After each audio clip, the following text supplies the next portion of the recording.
வாங்க தலைப்புச் செய்திகளுக்கு பின்னாடி இருக்கிற உண்மையான சாத்தூரை பார்க்கலாம். வெறும் புள்ளி விவரங்கள் இல்ல, மக்களின் குரல் வழியா. இது தொகுதி எண் 204ஓட கதை. சாத்தூர் இது வெறும் ஒரு தொகுதி பேர் இல்லங்க. கிராமமும் நகரமும் கைகோர்க்கிற ஒரு இடம். இங்க இருக்கிற மண் மக்களோட வாழ்க்கைய மட்டும் தீர்மானிக்கிறது இல்ல, அவங்களோட அரசியல் தேர்வையும் தீர்மானிக்குது. தண்ணீர் அதுதான் வாழ்க்கை. ஆனா கிணறெல்லாம் வறண்டு போனா என்னாகும்? சாத்தூர் மக்களுக்கு இது வெறும் கற்பனை கேள்வி இல்லைங்க, இது அவங்களோட ஒவ்வொரு நாள் போராட்டமும் கூட. இந்த தொகுதியோட இதயத்தில் இருக்கிற ஒரு பெரிய பிரச்சனை இந்த தண்ணீர் தட்டுப்பாடு தான். சரி, இந்த பகுப்பாய்வுல நாம என்ன செய்ய போறோம்னா, முதல்ல சாத்தூரோட நாடி துடிப்பை புரிஞ்சுக்க போறோம். அப்புறம் தேர்தல் முடிவுகள் என்ன சொல்லுதுன்னு பார்ப்போம். மக்களோட குறைகள் என்னென்ன, அதுக்கப்புறம் அரசியல் கட்சிகளோட நிலைமை என்ன, கடைசியா ஒரு நல்லாட்சிக்கான வழி என்னன்னு பார்க்க போறோம். முதல் பகுதிக்குள்ள போலாம். சாத்தூரின் நாடி துடிப்பு. இந்த மண்ணையும் இங்க வாழ்ற மக்களோட வாழ்வாதாரங்களையும் முதல்ல ஆழமா புரிஞ்சுக்கலாம் வாங்க. பாருங்க, சாத்தூர்ல 60%க்கும் மேல மக்கள் கிராமங்கள்ல தான் வாழ்றாங்க.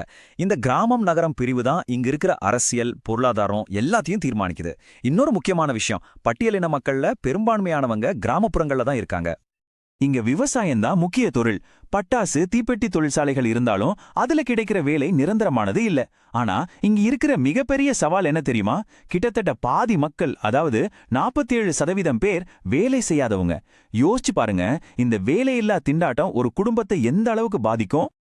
மறுபடியும் நாம அந்த தண்ணீர் பிரச்சனைக்கே வருவோம். இது சும்மா மக்கள் சொல்ற குறை இல்ல. காயாத்தார் கூட்டு குடிநீர் திட்டம் பத்தின அரசாங்கத்தோட அதிகாரப்பூர்வ அறிக்கையே என்ன சொல்லுதுன்னா, இப்போ இருக்கிற நீர் வளங்கள் பத்தாது. இது ஆவணங்களிலே பதிவு செய்யப்பட்ட ஒரு நெருக்கடி. அடுத்ததா தேர்தல் முடிவுகளை இட்டு ஆழமா அலசலாம். 2016க்கும் 2021க்கும் இடையில நடந்த தேர்தல்கள்ல அந்த எண்கள் நமக்கு என்ன கதையை சொல்லுது? 2021 தேர்தல்ல வாக்குப்பதிவு ஒரு 3% குறைஞ்சிருக்கு. இது பார்க்கறதுக்கு சின்ன நம்பரா தெரியலாம். ஆனா அரசியல்ல ஒவ்வொரு சதவீதமும் ஒரு பெரிய கதையை சொல்லும். மக்கள் ஏன் ஓட்டு போட வரல? அது அக்கறையின்மையா இல்லனா ஏமாற்றமா? உண்மையான அரசியல் மாற்றம் இங்கதான் தெரியுது. அதிமுகவோட வாக்கு வங்கி 7.6% சரிஞ்சிருக்கு. திமுக கூட்டணி ஜெயிச்சிருந்தாலும் வெற்றி வித்தியாசம் வெறும் 5.9% தான். இதோட அர்த்தம் என்ன?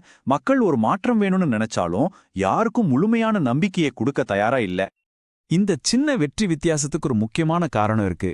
அது அமமுக பிரிச்ச 17.3% வாக்குகள். இது என்ன காட்டுதுன்னா, பாரம்பரிய ஓட்டு வங்கிகள் ஒரு பெரிய பிழவு ஏற்பட்டிருக்கு. சரி, எண்கள் என்ன நடந்துச்சுன்னு சொல்லுது. ஆனா நம்ம ஏன் நடந்துச்சுன்னு ஆராயணும். வாக்காளர்கள் ஏன் இவ்வளவு விரக்தியில இருக்கிறாங்க? அதுக்கான மூல காரணங்கள் என்ன? வாங்க பொதுமக்களோட குறைகளை உடற்கூராய்வு செய்யலாம். இந்த பட்டியலை பாருங்க. இது பிரச்சனைகளையும் அதோட விளைவுகளையும் தெளிவா இணைக்குது. தண்ணீர் பற்றாக்குறைங்கிறது வெறும் தினசரி கஷ்டம் இல்ல, அது பல திட்டங்களையே முடக்கி போடுது. பெண் கல்வி குறைவா இருக்கிறது வெறும் நம்பர் இல்ல, அது பல வாய்ப்புகளை மறுக்குது. வேலையில்லா திண்டாட்டம் இளைஞர்களை அமைதி இழக்க வைக்குது. மோசமான சாலைகள் வர்த்தகத்தையே முடக்குது. இங்க ஒரு முக்கியமான வார்த்தைய நம்ம புரிஞ்சுக்கணும். நலத்திட்ட சோர்வு அப்படின்னா என்ன? அதாவது தற்காலிகமா கிடைக்கிற உதவிகள் போதும், எங்களுக்கு நிலையான ஒரு வளர்ச்சி வேணும்னு மக்கள் நினைக்கிறாங்க. வெறும் உதவி வேண்டாம், எங்க கால்ல நாங்களே நிக்கிறதுக்கு ஒரு வாய்ப்பு கொடுங்கன்னு கேக்குறாங்க. இது சாத்தூருக்கு மட்டும் இல்ல, நாடு முழுக்கவே இந்த மனநிலை இருக்கு. நிறைவேற்றப்படாத வாக்குறுதிகளோட பட்டியல் ரொம்ப பெருசு. அதிமுக சொன்ன குடிநீர் திட்டம், திமுக சொன்ன வேலைவாய்ப்பு, பள்ளிக்கூடங்களுக்கு நிதி வர்றதுல தாமதம், 100 நாள் வேலை திட்டத்துல சம்பளம் வர்றதுல தாமதம். இது ஒரு கட்சியை பத்தின பிரச்சனை இல்ல, இது ஒட்டுமொத்த அரசியல் மேலேயே மக்களுக்கு இருக்கிற நம்பிக்கையே அசைச்சு பார்க்கிற ஒரு விஷயம். கண்ணியத்தோட வாழ்றதும் தகவல் அறிஞ்சு பேசுறதும் நம்ம அரசியலமைப்போட அடிப்படை உரிமைகள். வாக்குறுதிகள் காத்துல பறக்க விடப்படும் போது அது வெறும் வளர்ச்சியை மட்டும் பாதிக்கிறதில்ல, அது ஒவ்வொரு குடிமகனுக்கும் கொடுக்க வேண்டிய அடிப்படை மரியாதையே கேள்விக்குள்ளாக்குது. இப்போ களத்துல நின்ன முக்கிய போட்டியாளர்களை பத்தி ஒரு நடுநிலையான தரவுகள் அடிப்படையிலான பார்வை. இது ஒரு அரசியல் இருப்புநிலை குறிப்பு மாதிரி. இந்த ஒப்பீட்டை கொஞ்சம் பாருங்க. இப்போ இருக்கிற எம்எல்ஏ ஒரு டாக்டர், அவர் மேல குற்ற வழக்குகள் எதுவுமே இல்ல. அவரை எதிர்த்து நின்னவர் ஒரு விவசாயி, அவர் மேல ஒரு வழக்கு நிலுவையில இருக்கு. ஒருத்தரோட பலம் ஆளுங்கட்சி கூட்டணி, இன்னொருத்தரோட பலம் அதிமுகவோட கட்டமைப்பு. வாக்காளர்கள் முன்னாடி வந்த தேர்வு ரொம்பவே தெளிவானது. வெறும் பிரச்சனைகளை மட்டும் பேசிட்டு இருந்தா பத்தாது, அதுக்கு தீர்வு என்னன்னு பார்க்கணும். சரி, நோயை கண்டறிஞ்சாச்சு, இப்போ சிகிச்சைக்கான திட்டத்துக்கு போகலாம். இதுதான் ஒரு நல்லாட்சிக்கான வரைபடம். இதுக்கு நாங்க சொல்ற தீர்வு சதுர்முக திட்டம், அதாவது 4 முகத் திட்டம். இது வெறும் தேர்தல் நேரத்துக்கான உத்தி இல்ல, மக்களோட நம்பிக்கையை திரும்ப சம்பாதிக்கிறதுக்கான ஒரு முழுமையான அணுகுமுறை. சாத்தூரோட சிக்கலான பிரச்சனைகளுக்கு ஒரே ஒரு தீர்வு பத்தாது. அதனாலதான் இந்த 4 முனை திட்டம். இதோட 4 தூண்கள் என்னன்னா, முதல்ல தாக்குதல். போன அரசாங்கம் செஞ்ச தவறுகளை, நிறைவேற்றாத வாக்குறுதிகளை மக்களுக்கு வெளிச்சம் போட்டு காட்டணும். 2வது ஸ்திரத்தன்மை. நலத்திட்டங்கள் கண்டிப்பா தொடர்ந்து உறுதி கொடுத்து அந்த நலத்திட்ட சோர்வை போக்கணும். 3வது புதுமை. 47% வேலையில்லாத இளைஞர்களுக்காக ஒரு திறன் பயிற்சி மையம் மாதிரி புதிய திட்டங்களை கொண்டு வரணும். 4வது பாதுகாப்பு. கிராமப்புற குடும்பங்களுக்கும் தொழிலாளர்களுக்கும் ஒரு உறுதியான பாதுகாப்பை கொடுக்கணும்.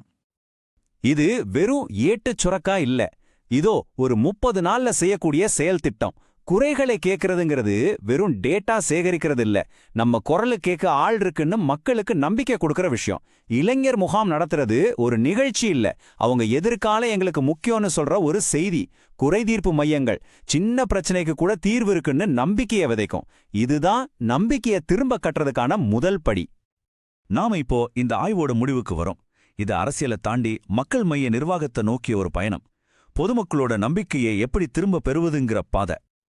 இந்த அறிக்கையிலிருந்து ஒரு முக்கியமான வரி, நீங்க தலைமை பண்புல கவனம் செலுத்துங்க, அவங்க துல்லியமான அரசியலை கையாளுவாங்க. அதாவது ஒரு பெரிய தொலைநோக்கு பார்வையும் தரவுகளோட அடிப்படையில இயங்குற ஒரு செயல் திட்டமும் ஒன்னா சேரும்போதுதான் உண்மையான மாற்றத்தை கொண்டு வர முடியும். நம்ம ஜனநாயகத்துல ஒவ்வொரு குடிமகனோட தரவுகளும் அவங்களோட தனி உரிமையும் மதிக்கப்படணும். நவீன நிர்வாகம்னா என்ன? மக்களோட தகவல்களை ரொம்ப பொறுப்பா அவங்களோட தெளிவான சம்மதத்தோட பயன்படுத்தி சேவைகளை இன்னும் சிறப்பா கொடுக்கறது தான். இது வெறும் டெக்னாலஜி இல்ல, இது நம்பிக்கை. அப்போ ஒரு தலைவரோட கடைசி கேள்வி என்னவா இருக்கணும்? ஜெயிக்கிறது எப்படிங்கிறதா? இல்லவே இல்ல, மக்களுக்கு எப்படி சேவை செய்யறது, இதுதான் கேள்வியா இருக்கணும். ஏன்னா அதிகாரம்ங்கிறது ஒரு இலக்கு கிடையாது, அது ஒரு கருவி. மக்களுக்கு சேவை செய்யறதுக்கான ஒரு கருவி, அவ்வளவுதான்.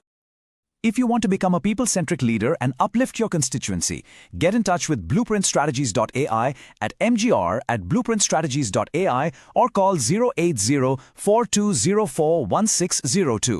Purpose Beyond Politics.